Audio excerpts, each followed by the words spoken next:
sa Ivana teraz pýtala, že či tiež má ten pocit, ktorý má pán Pavel na začiatku toho filmu, že keď sme to žili, tak mne to neprišlo až také absurdné, ako teraz, keď to vidím. No mne to prišlo absurdné už vtedy, ale to aj preto, lebo som už žil v trochu inom svete, takže ja som už na rozdiel od mnohých iných, ja už som nechodil na tie 1. máje. Ja som bol vlastne, som žil už tak trochu v undergrounde, akoby, takže ja som už, pre mňa už ten socializmus bol naozaj akože úplne cudzí svet. Ja som si žil svoj vlastný, na ktorý som platil teda tým, že som mal všetko zakázané, ale ja už som vlastne žil vtedy ako slobodný človek, ak sa to vôbec nejako dalo, tak ako rozhodne, tak platil som za to, že ma občas zobrali policajti a tak, ale stalo to za to, takže ja už som, pre mňa už to bolo také čudné, ja som nechápal, prečo ľudia chodia na tie manifestácie, na ten 1. mája, lebo však nemuseli. Akorát, že by museli žiť ako ja. Pracoval som v kotolni a potom som mal spustu voľného času, ale tak bola to taká alternatíva, ktorá zase je pravda, že asi pre väčšinu ľudí nebola. Keď prišiel ten november, ako ste mohli mali? Niektorí ľudia sa báli, niektorí nevedeli, čo bude. To nadšenie u niektorých ľudí prichádzalo až tak postupne o niekoľko dní. No viete, ja som bol v tých prvých dňoch ako súčasťou tej hlavnej revolučnej akoby partie, takže pre mňa to bolo vlastne jediné, čo ma naozaj prekvapilo. A to ma naozaj prekvapilo, že my sme, keď zbili tých študentov v Prahe, tak my sme sa stretli na druhý deň a ja som odrazu, keď som bol zvyknutý pri tom žiť v takej malej skupinke akoby ľudí ako ja, a odrazu sme tam prišli a tam bolo 500 ľudí. Potom na druhý deň sme išli na Jezusovo námestie a tam bolo 5000 ľudí. A väčšinou mladých, ja som si vždy sa vzali. Nikdy som ich predtým nevidel. Takže pre mňa najväčší šok nebol, ja som sa nebal som sa veľmi čoho, lebo už som ten režim vlastne, som s ním bol v konfrontácii od začiatku, ale to, že tí ľudia tam prišli a nebali sa, to bolo pre mňa akože nádherný zážitok. Ako vy si spomínate?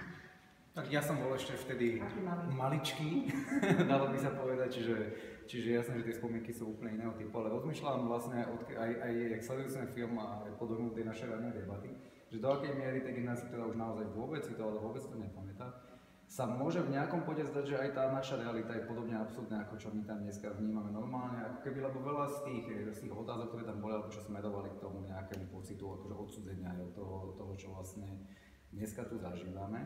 A je pravda, že podľa mňa to je, že je to taká zaujímavá a nebezpečná otázka, že či sa môže stať, že život, ktorý žijeme teraz, zriadenie, v ktorom sme, ktoré má svoje muchy, ale napriek tomu asi na miestne pomery, akože patrí k tomu lepšiemu, čo tu bolo, môže byť ohrozený pocitom, ktorý my prežívame, keď si pozeráme tie historické.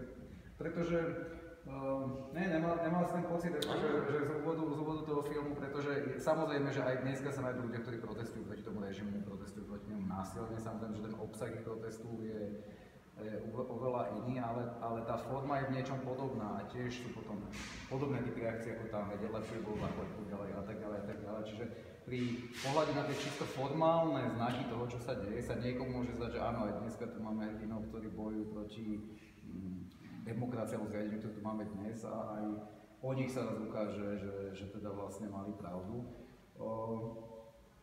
Tak toľko moja úloha k tomu, čo sme... Na čo by sme si mali dať bacha aj v tejto chvíli, lebo ja nemám pocit, že ešte sme tak celkom zo všetkého vonku, lebo dejú sa veci, ktoré ma desia, ľudia rozprávajú, píšu na sociálnych sieťach veci, ktoré sú veľmi rasistické alebo proste necitlivé, ako nemyslím si, že sme ešte zo všetkého vonku. Na čo to by sme si mali podľa mňa dať najväčšie bacha? Alebo kedy by mala tá kontrolná kamera zazvoniť? No ja myslím, že by mala zvoniť vždy vtedy, keď čokoľvek hovoria aj ľudia na tých sociálnych sieťach, ale aj naši politici, ktoré smeruje k nenávisti. To tam naozaj, a toho ja sa bojím vlastne najviac, ako teraz to je v súvislosti s utečencami, keď ja mám pocit, že naši politici hovoria o nich ako o zločincoch.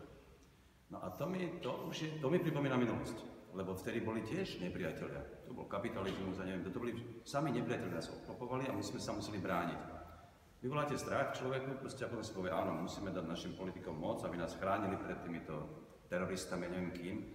No a to smeruje proste k tomu, že potom si poviete, áno, radšej nech oni to kontrolujú a radšej sa svojej slobody ja vzdám, aby som ja proste bol v bezpečí. A tento typ strachu, ja si to pamätám za komunizmu. To všade proste okolo nás boli nepriatelia a preto sa my musíme brániť a preto aj nepriateľov, ktorí sú u nás doma, treba zatvoriť. A ľudia to tak niekedy akože mysleli, že to tak asi je správne. Takže kedykoľvek ako ja počujem tento hlas, keď hovoria o týchto nepriateľoch, ktorí nás tu chcú zničiť, tak ako spozorujem. A na tých sociálnych sieťach, to máte dneska, to je plno, ako to nenávistie strašne veľa. A ja mám proste pocit, že ten strach je hrozne zlý radca, lebo tam naozaj potom ľudia už robia zo strachu robia čokoľvek. Vám kedy svieti povedať?